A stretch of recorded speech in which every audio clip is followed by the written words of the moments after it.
Okay, so today's lesson is about adding and subtracting rational expressions. So the first thing we're going to do is we're going to have an elementary review of adding and subtracting fractions.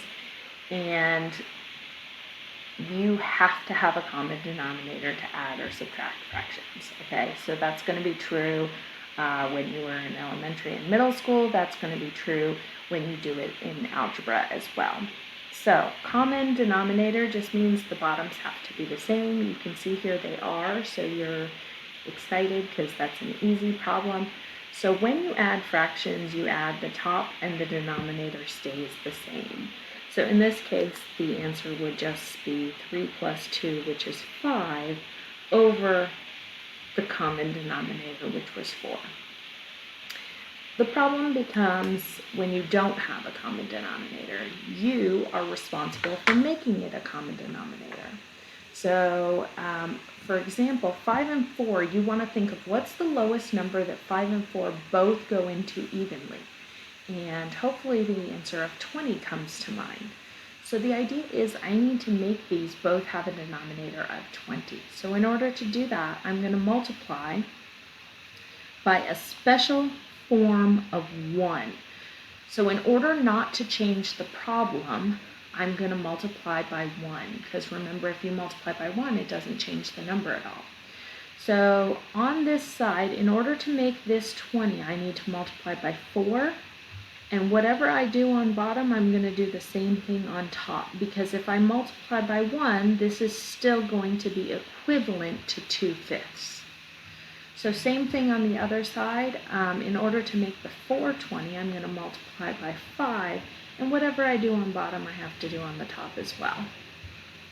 So when I do that, I'm going to end up with 8 over 20 plus 5 over 20.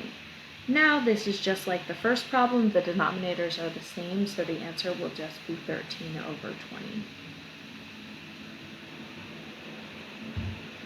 All right, so for our next one, some of you, it depends how your teacher taught this, but some of you would say to me, okay, well, just multiply this side times 36 and multiply this side times 27. And ultimately that'll work, but then you'll need to simplify your answer at the end.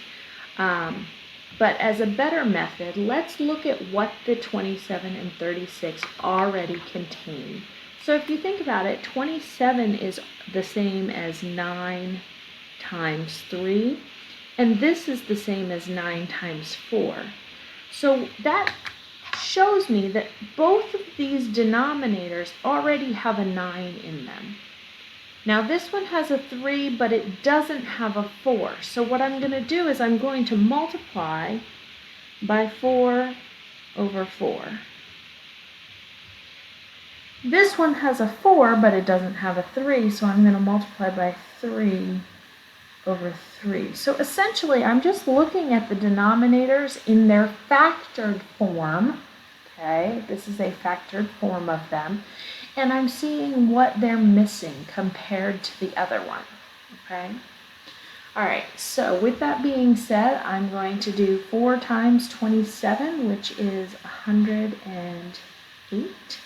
And 4 times 1 is 4. And then I've got minus. So 3 times 3 is 9. 36 times 3 better be 108, otherwise I've done something wrong, okay?